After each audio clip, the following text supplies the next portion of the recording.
السلام علیکم ورحمۃ اللہ وبرکاتہ. بسم اللہ الرحمن الرحیم. الحمد للہ والصلاة والسلام علی رسول اللہ وعلی آلہ واصحابہ اجمعین. محترم سامعین کرام، آپ سن رہے ہیں قبر کا عذاب اور اس کی نعمتیں، پارٹ نمبر 14. مسند امام احمد کے اندر ایک حدیث ہے جس کے اندر یہ ہے کہ ایک یہودی عورت عائشہ رضی اللہ تعالی عنہا کی خدمت کرتی تھی، اور عائشہ رضی اللہ تعالی عنہا جب بھی اس عورت کے ساتھ حسن سلوک کرتی، اچھا معاملہ کرتی، تو وہ عورت عائشہ رضی اللہ تعالی عنہا کو دعا دیتی تھی کہ اللہ تعالی آپ کو عذاب قبر سے محفوظ رکھے. جب یہ دعا دیا تو عائشہ رضی اللہ تعالیٰ عنہ نے نبی کریم صلی اللہ علیہ وسلم سے ذکر کیا کہ یہودی عورت اس طرح سے کہہ رہی ہے کہ اللہ تعالیٰ آپ کو عذاب قبر سے محفوظ رکھے.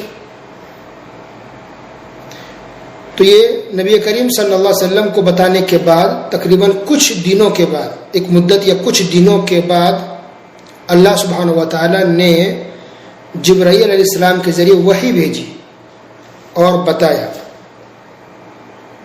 نبی کریم صلی اللہ علیہ وسلم دوپہر کے وقت گھر سے باہر نکلے اور اونچی آواز سے، بلند آواز سے کہا، لوگوں عذاب قبر سے اللہ تعالیٰ کی پناہ مانگو، کیونکہ عذاب قبر برحق ہے.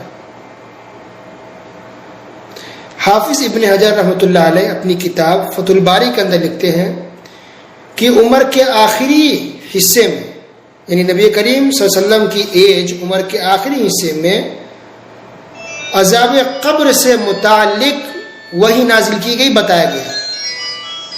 اس سے پہلے یہ بتایا گیا تھا اللہ تعالیٰ کی طرف سے کہ قبر کے اندر کافروں کو، مشرکوں کو، یہودیوں کو عذاب ہوگا. یہ تو پکی بات ہے، جو بھی غیر مسلم ہے، نان مسلم ہے، اس کو عذاب ہوگا. لیکن مسلمانوں کو بھی عذاب ہوگا، گنہگار مسلمانوں کو، نافرمان مسلمانوں کو بھی عذاب ہوگا قبر کے اندر. یہ باتیں پہلے نہیں بتائی گئی تھی، یہ بعد میں اب بتائی گئی. تو جیسے ہی اللہ سبحانہ وتعالیٰ نے بتایا تو نبی کریم صلی اللہ علیہ وسلم نے اعلان کر کے صحابہ کرام کو بتا دیا کہ تم لوگ اللہ تعالیٰ کی پناہ مانگو عذاب قبر سے. تو جو شریعت کی باتیں ہیں، اسلام کی باتیں ہیں، وہ ساری باتیں آپ سب کو پتہ کہ ایک ساتھ اللہ نے نازل نہیں کی، تھوڑا تھوڑا، کچھ وقتاً فوقتاً، بحسب ضرورت اور موقع مناسبت کے حساب سے اللہ سبحانہ تعالیٰ نے دھیرے دھیرے احکام نازل کیے اور شریعت کی باتیں بتائی. جیسے قرآن 23 سال میں مکمل نازل ہوا، ایک ساتھ نہیں آیا. تو شریعت کے احکام و مسائل بھی دھیرے دھیرے آئے. تو شروع میں یہ تھا کہ کافروں کو قبر کے اندر عذاب ہوگا، لیکن گنہگار نافرمان مسلمانوں کو عذاب ہوگا قبر کے اندر، یہ بات اللہ سبحانہ وتعالیٰ نے بعد میں بتائی. تو جب سے بتائی، صحابہ کرام بیان کرتے کہ جب سے پتہ چلا کہ ہاں گنہگار مسلمان کو بھی عذاب ہو سکتا ہے اور نافرمان مسلمان کو بھی قبر کے اندر عذاب ہوگا، اس کے بعد سے نبی صلی اللہ علیہ وسلم نے کوئی بھی ایسا دن نہیں چھوڑا جس دن اللہ تعالیٰ سے پناہ نہ مانگی ہو عذاب قبر سے. روزانہ ہمیشہ عذاب قبر سے رسول اللہ صلی اللہ علیہ وسلم پناہ مانگتے تھے. اور اس بات کا مقصد اصل یہی تھا تاکہ امت تک یہ بات پہنچے، امت کو یہ تعلیم ملے، ہم مسلمانوں کو یہ سیکھنے کو ملے کہ ہم سب دعا کرتے رہیں اور اللہ تعالیٰ کی پناہ چاہیں عذاب قبر سے. تو اس تعلق سے بہت ساری حدیث ہے، بہت ساری حدیثوں کے اندر ذکر ہے کہ نبی صلی اللہ علیہ وسلم عذاب قبر سے پناہ مانگتے تھے. نماز کے باہر بھی، عام حالات میں بھی، دن میں، رات میں، اور نماز کے اندر بھی، نماز کی حالت میں بھی پناہ مانگتے تھے اور دعا کرتے کہ اللہ قبر کے عذاب سے ہمیں محفوظ رکھ. تو اس بات کا کہ عذاب قبر سے پناہ مانگنی چاہیے، اس بات کا ذکر کئی حدیثوں میں ہے. اس میں سے کچھ حدیث میں آپ کے سامنے پڑھتا ہوں. ایک حدیث صحیح بخاری کے اندر، حدیث نمبر 1376، ام خالد بنت خالد رضی اللہ تعالی عنہ بیان کرتی ہیں کہ انہوں نے نبی کریم صلی اللہ علیہ وسلم کو سنا کہ وہ عذاب قبر سے، یتعوذ من عذاب القبر، عذاب قبر سے پناہ مانگتے تھے. دوسری حدیث امام بخاری نے اپنی کتاب ادب المفرد میں ذکر کیا ہے. یعنی ایک تو صحیح ہے امام بخاری کتاب صحیح الجامع الصحیح یا صحیح بخاری کے نام سے مشہور ہے. تو ایک کتاب تو صحیح بخاری امام بخاری کی. اس کے علاوہ اور بھی بہت ساری کتابیں امام بخاری کی, بہت ساری کتابیں, اس میں سے ایک کتاب یہ ہے ادب المفرد. تو ادب المفرد کے اندر حدیث نمبر 657 ابو ہریرہ رضی اللہ تعالیٰ عنہ بیان فرماتے ہیں کہ نبی کریم صلی اللہ علیہ وسلم نے کبھی بھی کوئی 4 رکعت والی نماز حتیٰ کہ 2 رکعت والی بھی نماز نہیں پڑھی, مگر اس نماز کے اندر آپ صلی اللہ علیہ وسلم نے یہ دعا کی, اللہم انی اعوذ بک من عذاب القبر من عذاب النار ومن عذاب القبر. اے اللہ میں تیری پناہ چاہتا ہوں جہنم کے عذاب سے اور قبر کے عذاب سے. اسی طرح صحیح بخاری حدیث نمبر 1377 یہ حدیث بھی ابو ہریرہ رضی اللہ تعالیٰ عنہ سے مروی ہے. انہوں نے کہا کہ نبی کریم صلی اللہ علیہ وسلم نے ارشاد فرمایا اذا تشہد احدکم فلیستعذ باللہ من 4 کہ تم میں سے کوئی آدمی جب تشہد میں بیٹھے, تشہد والی دعا پڑھے, تو 4 چیزوں سے اللہ کی پناہ مانگے. کیا 4 چیزیں ہیں؟ اللہم انی اعوذ بک من عذاب جہنم ومن عذاب القبر ومن فتنة المحیا والممات ومن شر فتنة المسیح الدجال. اے اللہ میں تیری پناہ چاہتا ہوں جہنم کے عذاب سے, تیری پناہ چاہتا ہوں قبر کے عذاب سے, اور تیری پناہ چاہتا ہوں زندگی اور موت کے فتنوں سے, اور میں تیری پناہ چاہتا ہوں دجال کے فتنے سے. اسی طرح صحیح بخاری حدیث نمبر 6365 مصعب بن ابی وقاص رضی اللہ تعالی عنہ اس حدیث کے راوی ہیں. وہ اپنے باپ سے, اپنے والد محترم سے روایت کرتے ہیں کہ نبی کریم صلی اللہ علیہ وسلم نے صحابہ کرام کو یہ دعا سکھائی, اللہم انی اعوذ بک من البخل واعوذ بک من الجبن واعوذ بک من ان ارد الى ارذل العمر واعوذ بک من فتنة الدنیا وعذاب القبر. اے اللہ میں تیری پناہ چاہتا ہوں کنجوسی سے, میں تیری پناہ چاہتا ہوں بزدلی سے, اور میں تیری پناہ چاہتا ہوں بدترین بڑھاپے سے.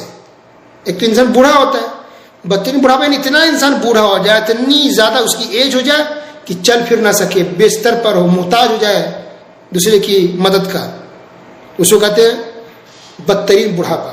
تو اس بڑھاپے سے کہ انسان کچھ نہ کر سکے, بستر پر ہو, اس بڑھاپے سے بھی نبی صلی اللہ علیہ وسلم پناہ مانگتے تھے. وَأَعُوذُ بِكَ مِنْ فِتْنَةِ الدُّنْيَا وَعَذَابِ الْقَبْرِ, اور میں تیری پناہ چاہتا ہوں دنیا کی فتنے سے اور قبر کے فتنے سے. اللہ اکبر. ایک اور حدیث دیکھیے صحیح بخاری حدیث نمبر 832. صحیح بخاری کا حوالہ اس لیے دے رہا ہوں کہ جب حدیث صحیح بخاری کے اندر تو کنفرم بات ہے کہ وہ حدیث صحیح ہے, ورنہ یہ ساری حدیثیں حدیث کی دوسری کتاب میں بھی ہے. مثلا صحیح مسلم میں ہے, ترمذی میں ہے, ابو داؤد میں ہے, نسائی میں ہے, سنن ابن ماجہ میں ہے, صحیح ابن حبان میں ہے. حدیث کی بہت سی اکثر کتابوں میں یہ حدیثیں آپ کو مل جائے گی. تو ایک حدیث یہ بھی ہے جس کو عائشہ رضی اللہ تعالیٰ عنہ بیان فرماتی ہیں کہ نبی کریم صلی اللہ علیہ وسلم نماز کے اندر یہ دعا پڑھتے تھے, اللہم انی اعوذ بک من عذاب القبر واعوذ بک من فتنة المسیح الدجال واعوذ بک من فتنة المحیا ومن فتنة الممات اللہم انی اعوذ بک من المأثم والمغرم. اے اللہ میں تیری پناہ چاہتا ہوں قبر کے عذاب سے, اور میں تیری پناہ چاہتا ہوں دجال کے فتنے سے. دجال جو قیامت سے پہلے آنے والا ہے, بہت خطرناک اس کا بھی فتنہ ہے. دیکھیے نبی صلی اللہ علیہ وسلم ہر دعا میں دیکھیے دجال کے فتنے سے بھی بچنے کے اللہ سے دعا مانگ کر اللہ محفوظ رکھ. اور اے اللہ میں تیری پناہ چاہتا ہوں زندگی کی آزمائش سے اور موت کی آزمائش سے, کیونکہ زندگی بھی آزمائش ہے. یہ دنیا کی ہماری جو زندگی ہے یہ آزمائش ہے, یہ فتنہ ہے انسان کے لیے. بہت دفعہ یا بہت موقع پر انسان فتنے کا شکار ہو جاتا ہے. تو انسان کو ہمیشہ دعا مانگنی چاہیے, اللہ زندگی کی فتنوں سے اور زندگی کی آزمائش سے تیری پناہ چاہتا ہوں, موت کی فتنے سے بھی پناہ چاہتا ہوں, اور اے اللہ میں تیری پناہ چاہتا ہوں گناہوں سے, اور تیری میں پناہ چاہتا ہوں قرض سے. اللہ اکبر. قرض سے بھی پناہ چاہتے تھے. اسی طرح ایک اور حدیث دیکھیے سنن ترمذی حدیث نمبر 3503 اللہم انی اعوذ بک من الکفر والفقر وعذاب القبر. اے اللہ میں تیری پناہ چاہتا ہوں کفر سے اور فقر و فاقہ سے، غربت سے، مسکینی سے. فقر کا یعنی غریب ہونا تو کوئی بری بات نہیں ہے، لیکن سے اتنا غریب ہو جائے، اتنا کہ کچھ بھی نہ ہو، فاقہ ہو، کھانے پینے کو نہیں ہے، ضرورتیں بنیادی پوری نہیں ہو پا رہے، اس سے بھی پناہ چاہتے تھے. کیونکہ جب انسان بہت تکلیف میں ہو، پیسے کی بہت تنگی ہو، تو بسا اوقات انسان برائی میں اس کو پڑنے کا ڈر ہوتا ہے، گناہ کی طرف اس کے پیر پھسلنے لگ جاتے ہیں، یا انسان کم سے کم ہاتھ پھیلاتا ہے کسی کے سامنے، کتنا برا لگتا ہے، کتنی انسان کی بے عزتی ہوتی ہے، انسلٹ ہوتی ہے. تو فقر و فاقہ سے بھی نبی صلی اللہ علیہ وسلم پناہ مانگتے تھے، اور وعذاب القبر، قبر کے عذاب سے بھی پناہ مانگتے تھے. اللہ اکبر. تو یہ تو چند حدیثیں آپ کے سامنے پیش کی گئی بطور نمونہ کے، سمپل کے، ورنہ بہت ساری اس کے لیے اور بھی بہت ساری حدیثیں ہیں جس کے اندر نبی صلی اللہ علیہ وسلم پناہ مانگتے تھے قبر کے عذاب سے، اور فتنے کے، دجال کے فتنے سے، زندگی کے فتنے سے، موت کے فتنے سے، اور بھی بہت ساری چیزوں سے. تو ہمارا جو موضوع تھا یہی تھا کہ قبر کے عذاب سے نبی صلی اللہ علیہ وسلم پناہ مانگتے تھے. کس قدر پناہ مانگتے تھے، دیکھیے کس قدر دعائیں کرتے تھے کہ اللہ قبر کے عذاب سے ہمیں محفوظ رکھے، اللہ قبر کے عذاب سے مجھے بچا کے رکھے. تو نبی صلی اللہ علیہ وسلم اس قدر دعا مانگ رہے ہیں، تو ہم گنہگار خطا کار کا کیا ہونا چاہیے، اور کتنی دعا مانگنی چاہیے. نماز کے اندر جب بھی ہم نماز پڑھتے ہو، نفل نماز ہو یا فرض ہو، نماز 2 رکعت والی ہو یا 3 والی ہو یا 4 والی ہو، آخری جو رکعت ہے تشہد پڑھنے کے بعد، یعنی تحیات پڑھنے کے بعد، تحیات پڑھنے کے بعد درود شریف، اور درود شریف پڑھنے کے بعد یہ دعا ضرور پڑھنی چاہیے انسان کو کہ اللہ میں تیری پناہ چاہتا ہوں قبر کے عذاب سے، اللہ قبر کے عذاب سے مجھے محفوظ رکھ. یہ دعا رسول اللہ علیہ وسلم ہر نماز میں پڑھتے تھے. جب اللہ تعالیٰ کی طرف سے بتا دیا گیا کہ کچھ گنہگار نافرمان مسلمانوں کو بھی قبر کے اندر عذاب دیا جائے گا، تو صحابہ کرام بیان کرتے ہیں کہ نبی صلی اللہ علیہ وسلم نے اس کے بعد کبھی بھی اس دعا کو نہیں چھوڑا، ہمیشہ روزانہ ہر نماز میں یہ دعا مانگتے تھے کہ اللہ قبر کے عذاب سے محفوظ رکھ. تو نبی صلی اللہ علیہ وسلم تو محفوظ ہی تھے، لیکن اصل مقصد یہی تھا امت کو تعلیم دینا، لوگوں کو سکھانا، تاکہ مسلمان مرد ہو یا عورت وہ یہ سیکھے، یہ دعائیں یاد کریں اور پھر اللہ سے دعا مانگے اور عذاب قبر سے پناہ کی دعا کرتے رہے. تو اللہ تعالی ہم تمام مسلمانوں کو عذاب قبر سے محفوظ رکھ. اللہ ہم تمام مسلمانوں کو ہر طرح کی فتنے سے، دجال کا فتنہ ہو، قرض کا فتنہ ہو، فقر و فاقہ کا فتنہ ہو، یا کوئی بھی فتنہ یا آزمائش ہو، ہر طرح کی فتنے سے اللہ ہم تمام مسلمانوں کو محفوظ رکھ. آمین. وصلی اللہ علی نبینا محمد وعلی آلہ واصحابہ اجمعین. والسلام علیکم ورحمۃ اللہ وبرکاتہ.